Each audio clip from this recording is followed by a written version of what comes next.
Hey guys, in this quick tutorial, we'll walk you through how to upgrade to Nav Prime. If you don't have a Nav account yet, we've included our affiliate link in the description below, along with other helpful business tools and resources, so feel free to check those out. Once you've clicked on our affiliate link, you should see a screen that looks like this. Go ahead and click on the login button to get started. Next, on the fields provided, enter your account email and password. Then click on Login. Once you're logged in, you will see an option that says Upgrade at the upper right corner of the screen. Click on Upgrade.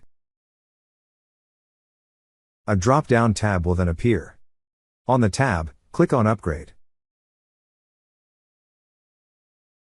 Since our business couldn't be found using the zip code we have provided, we are asked to update our business address.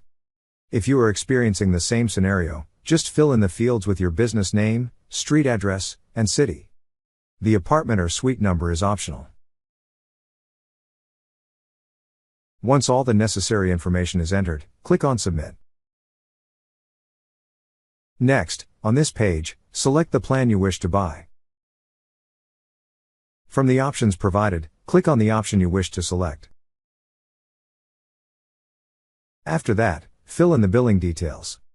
In the fields provided, enter the card number, expiration date, and security code of the card you wish to use. Once entered, click on Complete Purchase. That's how you upgrade to Nav Prime. Thank you so much guys for watching, and if you have not yet subscribed to our YouTube channel, please subscribe to our YouTube channel as we create tech videos related to financial apps almost every day. Also check out our recommended resources in the description below for various sign-up bonuses.